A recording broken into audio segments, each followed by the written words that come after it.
میرا دین ظلم کی اجازت نہیں دیتا۔ حضرت علی اور یہودی آپس میں جنگ ہو رہی، خیبر قمواس کا قلعہ، ابھی بھی اس کی دیواریں کھڑی ہیں۔ میں پچھلے سال گیا تھا وہاں، اس کو دیکھا تھا جا کر، جہاں سے حضرت علی چڑھے، دروازہ توڑا سر، تو اس پر وار کرنے لگے، اس نے منہ پہ تھوک دیا، اس نے منہ پہ تھوک دیا، تلوار پیچھے کر لی، کہ چلو دوبارہ۔ کہنے لگا ہیں دوبارہ کیوں؟ مجھے قتل کیوں نہیں کیا؟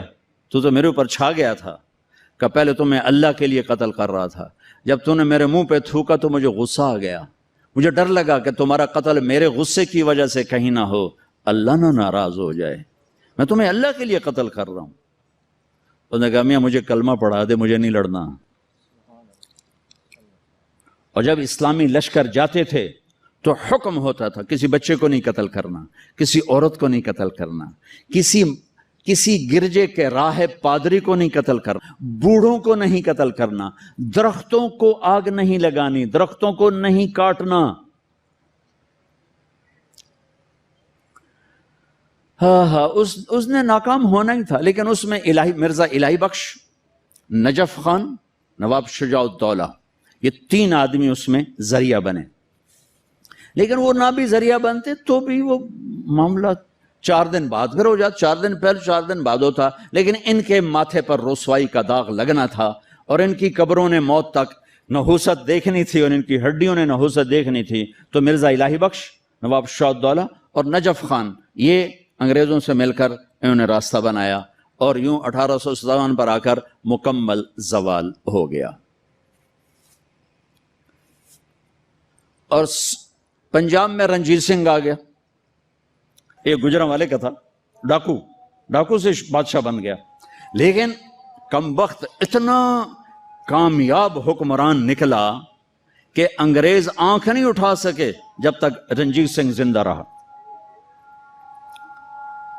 ایک آنکھ ضائع ہو گئی تھی جنگ میں، ایک وزیر مسلمان تھا، اسے کہنے لگا تم لوگ کہتے ہو تمہارے قرآن میں ہر چیز کا ذکر ہے، انہ لذکر لک ولقومک، اور ایک اور آیت اس کے فیہ تبیان لکل شیء، آیت نہیں ہے، مضمون ہے علماء کی بات۔ انہوں نے کہا جی، وہ کہنے لگا میرا نام کہاں ہے، میرا نام قرآن میں کہاں ہے؟ وہ کہنے لگا تھوڑا نام کیوں نہیں ہو سکتا قرآن؟ اس نے کہا پھر توڑے علماء کیوں آندن قرآن ہر شے؟ وہ چپ ہو گیا۔ شام کو اپنی محفل میں اس نے بات کی تو وزیر کا مراسی بیٹھا تھا، انہوں نے کہا حضور تسی مینوں لے جاؤ، میں جواب دے ساں دا۔ اس نے کہا اتنے علماء بول نہیں سکے، تو کتوں جواب دینا؟ تو میں لے تا جا، تو ویکھی میں کیویں جواب دینا۔ اگلے دن وہ آ گیا، کہنے لگا حضور وہ کل بات بیچ میں رہ گئی تھی، یہ بات تو ساڈا مراسی تو جواب دے گا، عالم دی لوڑ ہی کوئی نہیں۔ اس نے کہا اچھا اوئے میرا نام ہے قرآن وچ؟ کہ جی، ایک واری دساں 10 واری دساں؟ اس نے کہا ایک واری دس دے مینوں سہ۔ اچھا وہ ایک آنکھ نہیں تھی، کانا تھا، کانا؟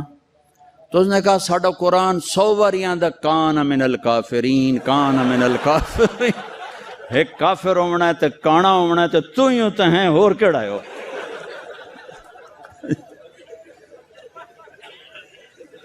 1818 میں اس نے میرا ضلع ملتان فتح کیا، رنجیت سنگھ نے، مظفر خان کی حکومت تھی، وہ 5 بیٹوں سمیت شہید ہوئے۔ وہ خود بڑے عالی حکمران تھے، لیکن نہ عوام میں جان تھی نہ فوج میں جان تھی، صلاحیتیں ختم ہو چکی تھی، شہید ہو کے 5 بچوں سمیت شہید ہو کے۔ پھر اس کمبخت نے وہاں میرے علاقے میں 3 بازار حسن قائم کیے، ایک ملتان میں بنایا طوائفوں کا اڈا، ایک کیروڑ پکا میں بنایا، اور ایک میرے تلمبے شہر میں آیا، اور وہاں اس نے کوئی 1 مہینہ قیام کیا، چونکہ بہت خوبصورت جگہ تھی، دریائے راوی اس کو ہٹ کرتا ہوا گزرتا تھا، اور کھجوروں کے باغ تھے بڑے زبردست۔ ایک بازار حسن اس نے وہاں بنایا۔ پچھلے کوئی 8 سال سے میں نے وہاں جانا شروع کیا، ملنا شروع کیا۔ وہ بازار حسن اب ختم ہو چکا ہے، چند بچیاں رہ گئی ہیں جو مجھے پیغام دیتی ہیں ساڑی شادی کرا دیو، اسی توبہ کرنی ہے، ختم ہو گئی۔ کوئی فتوے نہیں دیے، ان کو محبت، ان کو بیٹیاں کہا، ان کے سر پہ ہاتھ رکھے۔ ابھی بھی 2 کو میں نے بھیجا ہوا ہے عمرے کے لیے اپنے اسے بازار حسن سے. انہوں نے مجھے وہاں سے فون کر کے رو رو کے ان کا برا حال, وہ مجھے دعائیں دے رہی کہ ایسا تو کدی رب دا نا ہی نہ سنیا, تو سانو رب دا گھر بھی کھا چھڑیا.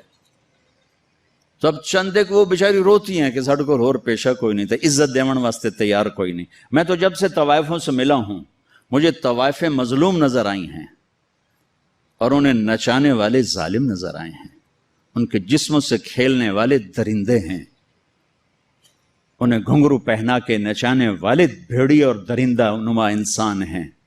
وہ تو مظلومیت کی ایک عجیب داستان ہے. کون عورت ہے جو روزانہ کسی کے لیے تیار ہو؟ کس عورت کی فطرت ہے کہ وہ ہزاروں ہوسناک نظروں کے سامنے ناچے اور گھنگرو باندھے؟ وہ سٹیج پر ان کا گھنگرو چھنکتا ہے اور تنہائی میں ان کی آنکھیں چھلکتی. کہ میرے دیس کے مالداروں کا ظلم ہے کہ وہ انہیں نچانے کے لیے تو تیار ہیں, انہیں چادر پہنانے کے لیے تیار نہیں ہیں. میں زمینداروں کا بیٹا ہوں, میں نے سب اپنی آنکھوں سے دیکھا. ہاں, مالداروں کی ہوس کا نشانہ بننے والی طوائف ہو گئی اور مالدار چودھری صاحب بھی رہا, کوئی دامن پہ داغ ہی نہیں. میاں صاحب کا میاں صاحب رہا, شیخ صاحب کا شیخ صاحب رہا, افسر کا افسر رہا, اور اس کے ماتھے پہ طوائف کا داغ لگا جو موت بھی نہ دھو سکی.